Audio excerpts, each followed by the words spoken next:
Hi everyone, I'm Aideen and welcome to Playful Pathways. Today I am answering one of your help me questions. This one comes from Amy, who writes, Aideen, I need some tips on dealing with a mummy-only toddler who tells everyone else to go away. Please help.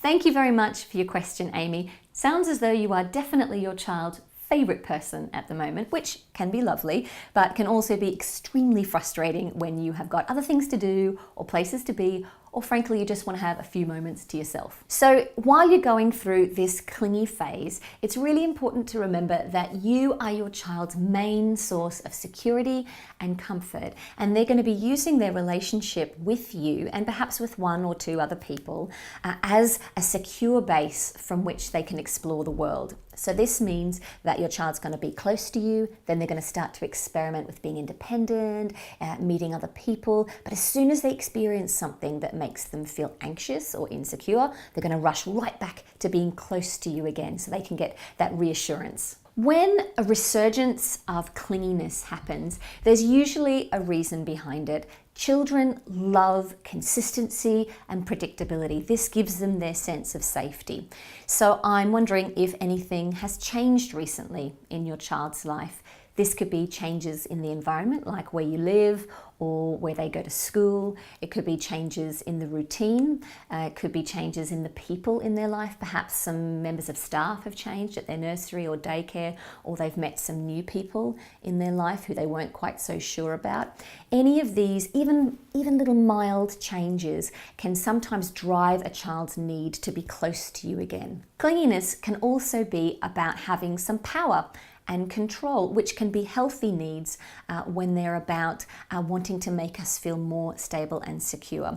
So this might be about your child saying, right, I want to have some control over us being close together, you and I being near each other.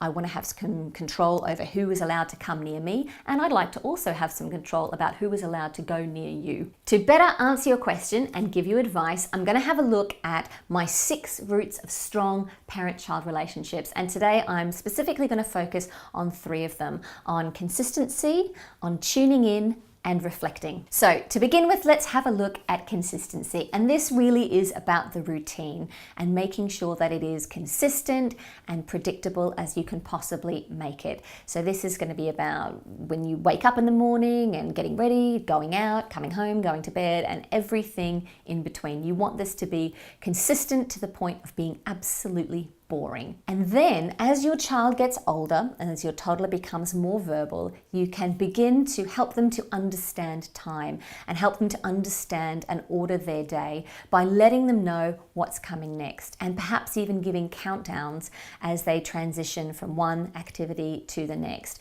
By letting them know what's happening in the day and perhaps what they'll be doing and who they'll be meeting, you'll be giving them that sense of predictability. I know what's happening next, which can make toddlers feel much more in control, and ultimately this will mean more cooperation and hopefully less clinginess. The second bit of advice I'm going to give you comes under tuning in, and this is really about making sure that you and your child have some time to spend together, connecting in an uninterrupted way each day. This might come in the form of playing together for 10-15 minutes or something like that, or it might come in the form of something like storytelling at the end of the day. If you want some suggestions of how you can do this, have a look at my videos, the 10-minute tune-in and how to tell a day story. Sometimes clinginess, especially when it comes at bedtime, can come about because your child feels that they haven't had enough time with you or connection with you during the day. They really do have a fundamental need for connection with you, and they will do anything to have that need met. So try to work it into the routine at a time that's more convenient for you. And the third thing we're going to have a look at is reflecting. When those tricky moments of clinginess arise, it can be really helpful for you to reflect back what you're seeing, what you're hearing, and what you think your child is really feeling in that moment, even if it's not necessarily a comfortable thing or a polite thing that they're saying. So, for example, you're getting ready to go out and you're packing the bag, so you and your child has to put their shoes on, and they're saying, "Only mummy's help, I only want Mummy, help me put my shoes on. And Auntie Jane is there, and you say, well, I can't help you to put your shoes on in this moment. Auntie Jane can help you. No. You can reflect back by saying, I can see that you really want me to help you to put your shoes on right now. You don't want anyone else to help you. And I can't help you right now because I have to do this over here. Auntie Jane can help you. If your child is still persisting with this in this moment, and you've reflected that back and you've said, I get it, sometimes that can be enough. Your child is feeling that they've been heard, that their feeling has been validated. Even if they can't get what they want, sometimes they're able to relax it a little bit. But if they're still keeping on going with that in the moment, then what you might do is give them a bit of a choice. Because as I said before, sometimes this clinginess can be a little bit about control. So giving them a sense of control in another way by giving them a choice.